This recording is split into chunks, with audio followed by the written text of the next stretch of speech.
Hi, thanks for watching. I'm Brian Ewig. And I'm Tracy Newman. We are the producers of the Digital First series, My Wisconsin Backyard. Each week we post a new short story on our website, as well as our social media platforms, that focuses on the fun things that people are doing outside right now and how it is benefiting both their mental and physical health.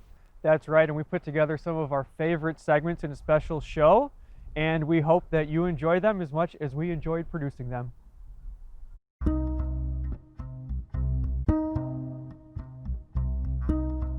I'm Mike Cape. I'm an instructor of the geosciences and the physical science department at Milwaukee Area Technical College. And today we're standing on the shore of one of our greatest and most unique natural resources, that being Lake Michigan. Lake Michigan is the second largest of the Great Lakes. The Great Lakes themselves contain over 20% of the world's total fresh surface water, reaching depths of almost 1,000 feet and having an area of over 22,000 square miles. At any given time, Lake Michigan can contain over 1,100 cubic miles of fresh water. Like in gallons, that's like 1.3 quadrillion gallons of fresh water.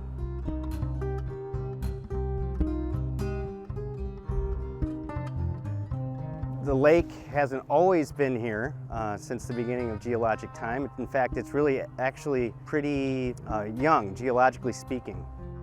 It's really the remnant of continental glaciation from during the Pleistocene epoch, when a continental glacier thousands of feet thick scoured the landscape, and as it retreated somewhere around 10,000 to 14,000 years ago, it left behind what we know today as Lake Michigan. In terms of a resource, okay, and how valuable it is to us as a resource, the thing that naturally comes to mind is it has a tremendous amount of value as a water supply. So population centers up and down its shoreline, from either Michigan to Indiana, Illinois, Wisconsin, we all rely on it for a drinking and industrial water supply source. Milwaukee Water Works draws somewhere around 375 million gallons of water out of Lake Michigan every day for our use, for either drinking or industrial or a little bit of agricultural use as well.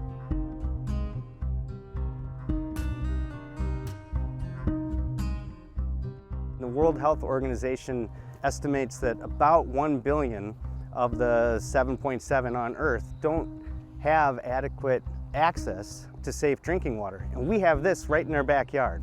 So it's immeasurable in that regard. So we need to take care of Lake Michigan because it is so unique, and so many people around the globe wish they had this in their backyard, just as we do.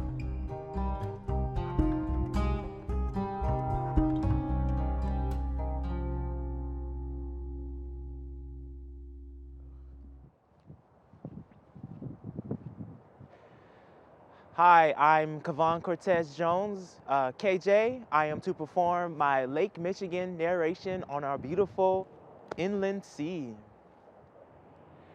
I never been to the ocean before, but have let Lake Michigan douse me with its radiance.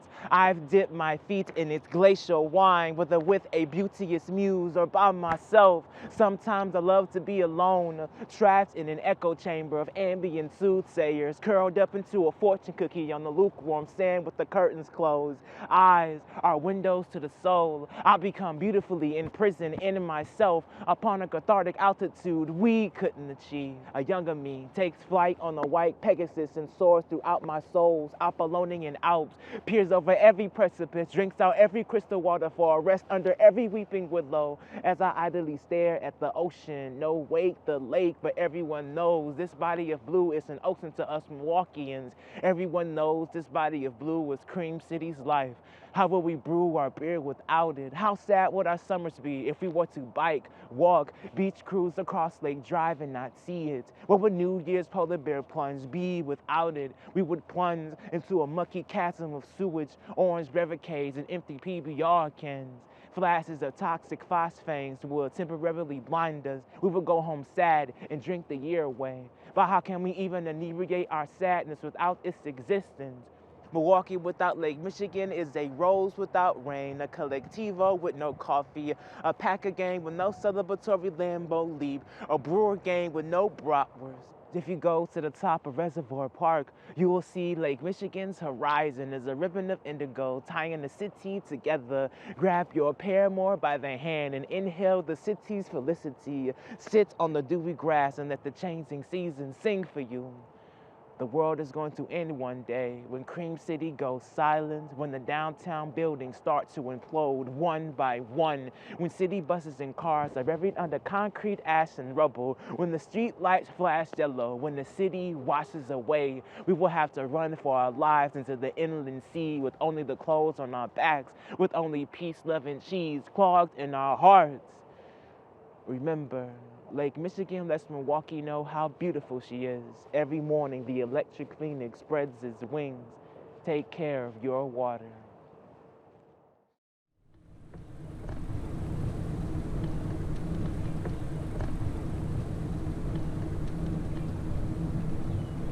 I just think there are fewer boats in the water, don't you think, Jenny? Jenny and I were both born and raised here, in Franklin, and after college I moved to Minneapolis. We weren't close when we were kids. I mean, we were always at each other's throat, and I think there's just something about that as a child. I think that's what makes great humans, when we have those siblings and those rivalries. Jenny the runner she was amazing. She was a rock star and an inspiration. Once she hit college, you knew that there was something special there. Jenny, in 2007, was out on a training run. She was training for the Olympic trials at that time, and she was on Brady. She was crossing a street. She was struck by a car. She ended up in acute brain rehab. She had a broken neck and a brain injury, a TBI, and it was a really tough recovery. It took her a couple of years just to get out of acute brain rehab, and it's been like that. And I make it down every 2 weeks.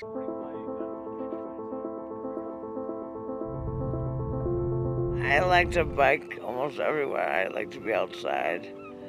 But running's my favorite sport, but biking's awesome.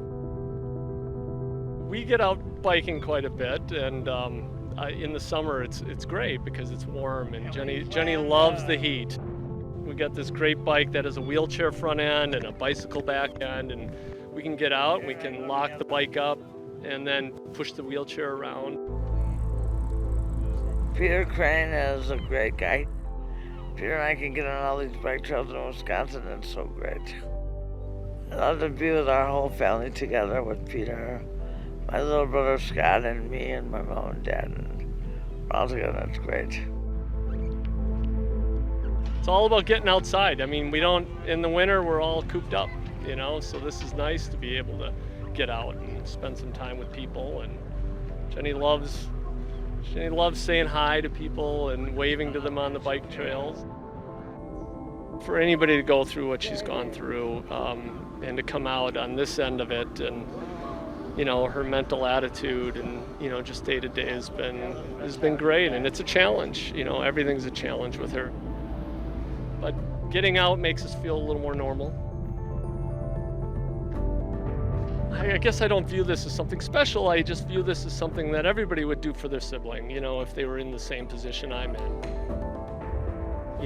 You look back and you're like, I wish I would have done that prior to the accident and spent more time together, but it is what it is, and now we have this opportunity to spend a day together every couple weeks.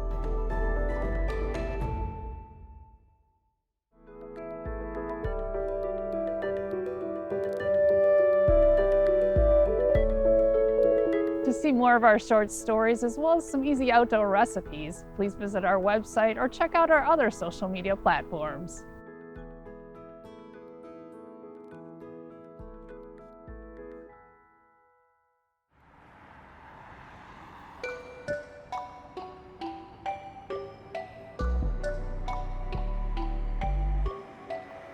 Our passion for street art lies in the fact that it's so available, it's so present in a community, and it really becomes a landmark and a talking point for the people who live there, for the people who visit there. You know, you can have a little kid and an old lady love the same mural and have a whole dialogue about it, and it's just such a beautiful thing. It creates a backdrop and it creates a meaning for that space. It's cool because I live right down the street, you know, so I'll see it often. They wanted like a theme, so this was like save the ocean for, you know, endangered animals in the sea and stuff. Oh, you know, you got people honking, stopping, screaming and stuff. People sharing it like on their Facebooks, Instagrams and stuff. It'll be cool to see what kids get inspired from it, you know, and want to do their own murals and stuff. That's what'll be cool. Is years from now, they look back at this wall like, man, that's what kind of inspired me to start doing this stuff.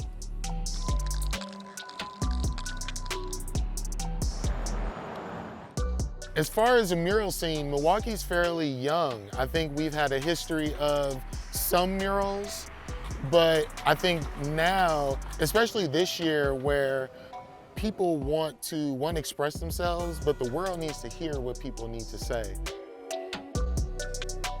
It's super cool. I used to live in this neighborhood a couple years ago, and I love the rebirth that residents have decided is needed. It's a really simple thing, but color, even color can brighten up someone's day.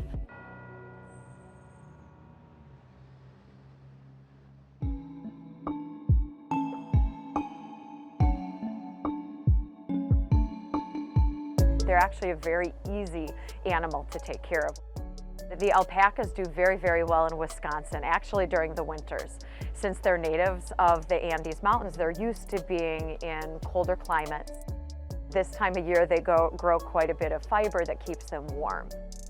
When we shear them, there's about 10 pounds of fiber on them per animal, so that's why they look so big now, but they're pretty tiny underneath. They're only about 150 pounds. We shear them once a year, and these are high-quality fiber males, which means that they have a very dense fiber. We usually try to shear in May or June, so that way throughout the summer when it's hot in Wisconsin, they stay nice and cool. Then usually as the days start getting shorter in fall, their fur starts growing. So you can see that, you know, this truly is a white animal. His hair right now, his fiber is about 1 inch long. And within the next month, his fiber is probably going to grow to about 3 to 4 inches. So this is the raw fiber. You can see how crimpy it is. It has that wave to it. You can also see how this is just right off the animal. So this is the blanket that comes off this. So the blanket is the entire back of the animal. So it's the top and kind of around the sides. And that's the desirable part that you want to use for things like yarn and things like that, because it's not been, you know, laid on, it's not been like rolled around in the dirt and things like that. So this is the best fiber that you can get off the animal. They're great animals to raise. They are easy to take care of for the most part. They're pretty robust as long as you have a great place for them to live and they have adequate pasture space. They're gentle creatures, so, you know, it's just, you know, that calming, relaxing nature about them just kind of wears off.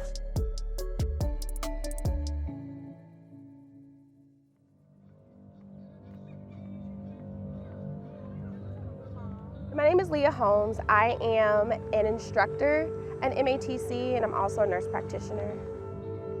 Working during a pandemic has definitely been stressful in that there have been a lot of changes to the way in which we not only deliver content for our courses, but also in the way in which we practice.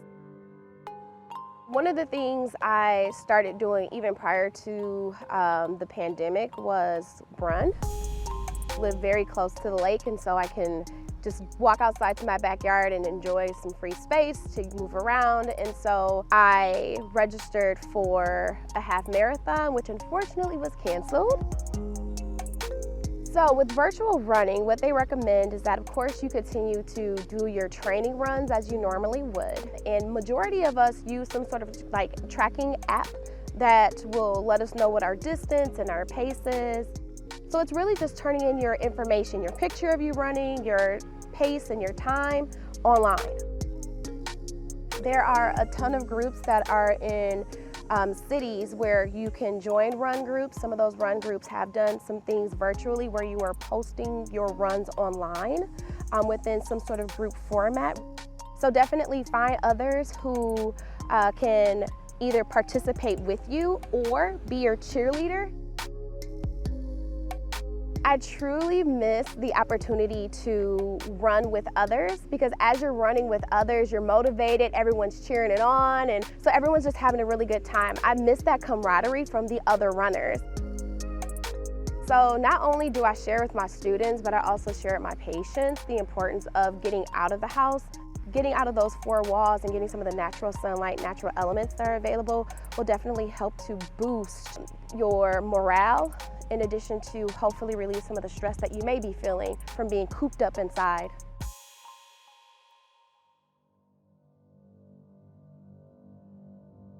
Well, before I went into medicine, I was very intent on a music career. And both Linda and I were from Nebraska and ended up in the same music school in Lincoln, Nebraska. And it's been about 35 years now.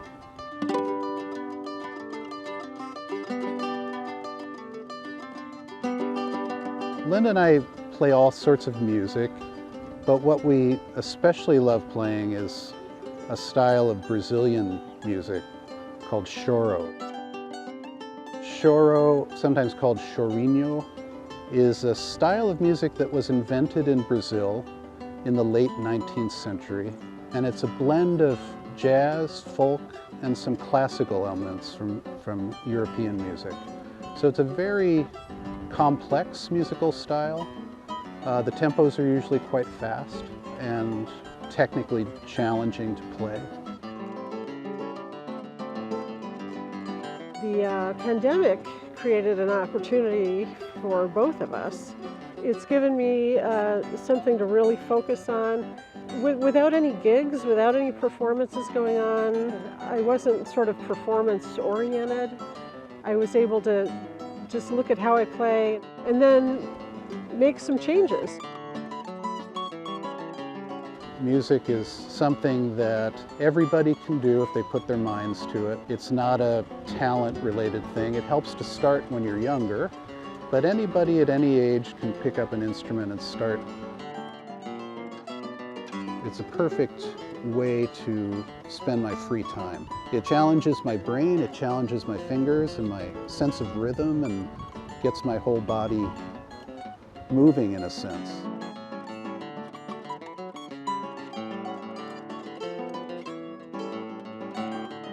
It's been such a great thing that not only I have music, but that my partner is a very good musician. And it's been a lot of fun to be able to work on that together and spend that time together. It's a wonderful, wonderful way to get through this time period. I can't say we weren't doing it before the pandemic. We were, but it's been especially supportive to be able to do that on a regular basis.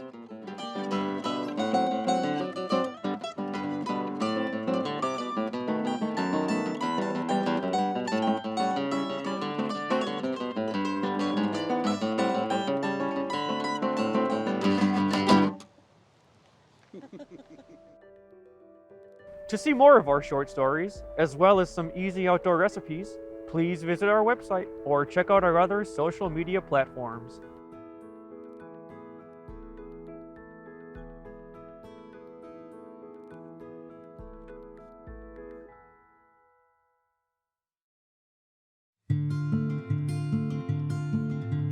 This is what I do to relieve my stress. So these are the ones that I'm eating right now are called speckled Sussex. The white and brown ones, this one, that's a cream leg, part of the one that's running off with it. She lays blue eggs, actually. I'm a police lieutenant, and I've been a police officer for 24 years now. So this is kind of my escape. But when it gets dark at night, that door goes and it closes, and hopefully they're all inside where they're safe. It started with a smaller coop, and then it got bigger, and then got more chickens, and it just turned out to be really enjoyable. I fancy myself a farmer now. The chickens don't know or care about a pandemic, so I mean, it's kind of nice to come out and see them. They're normal. They're normal when the world is crazy. This can kind of, just something as small as this can bring you back down to reality. They've got to be taken care of. That doesn't change, so it still seems normal to me. Sometimes our Saturday night is sitting out here, just watching them. And when I tell people that, I tell them at work, they look at me like I'm crazy. It is very, very relaxing. They all have their own personalities. They run and they spar with each other, and it's just a lot of fun to watch. For a simple guy like me that lived in the city the last 20 years, this is entertainment for us. They're all natural, free-range chickens, so we get about a dozen eggs a day. My neighbors really appreciate that, and I bring the extras to work, and they're absolutely delicious. A little bit of work that we put in, it really pays off to have chickens.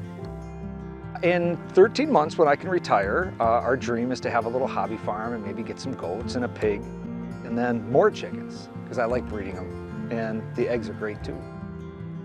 It can be stressful, and it is stressful. This is our escape.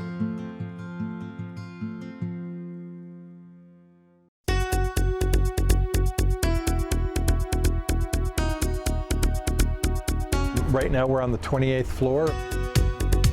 We overlook the marina and Lake Michigan, so we've got beautiful views here. When we first moved in here, I had a 2-acre home in Brookfield that I sold, so I was really into landscaping and gardening. And moving up here, it limited our space quite a bit, so I had to change things around and go to more of a container type garden, because you don't have the advantage of having soil up here. We do get a fair amount of wind up here, and we also get a pretty severe sun. And being that we don't have access to a lot of flowing water out here, you have to choose plants that are Mediterranean climate oriented and that can be brought inside in the winter time and will winter over inside. So you want to look at house plants primarily. I water once a day, and basically it's about 3 buckets of water that I carry out here. The rest of the time the rain takes care of it. We get a lot more rain here than they do in the Mediterranean, so it isn't quite as bad as it seems as far as the watering goes. But you have to choose plants like palms or dracaenas or my cactus plants that will tolerate a lot of dry conditions. Over this way I have a cycad.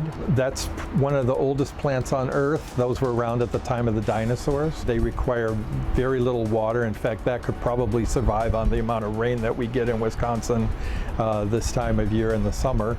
And then I do some geraniums just because that gives you constant color all year round.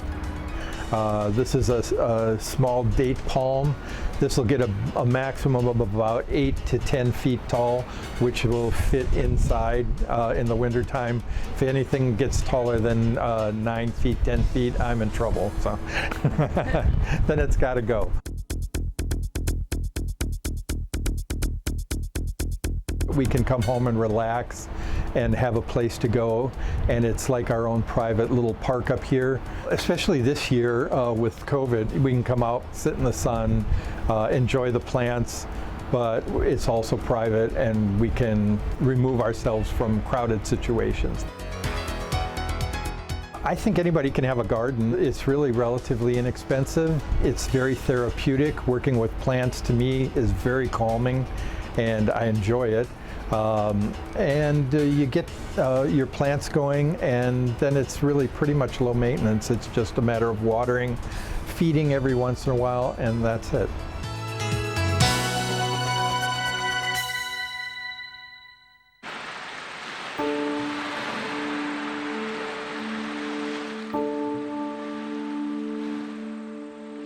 My name is Molly King, and I was born in Georgetown, Guyana. When I was 15 years old, we moved to the United States, New York.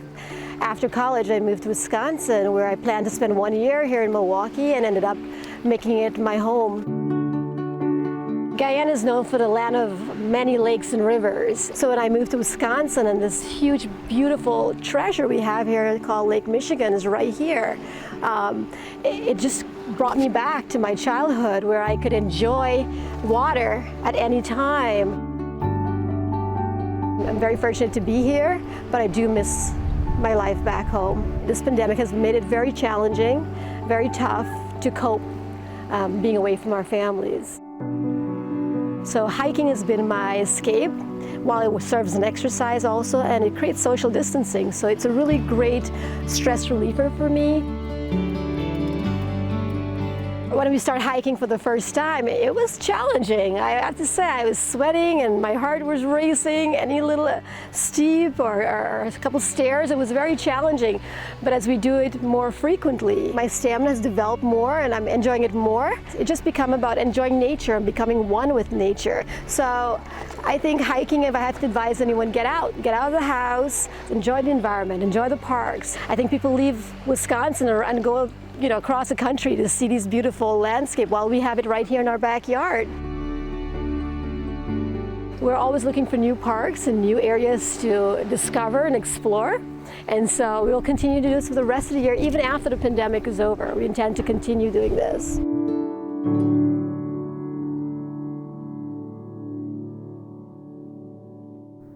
Thanks for joining us for the broadcast version of My Wisconsin Backyard. To see more of our short stories as well as some easy outdoor recipes, please visit our website or check out our other social media platforms.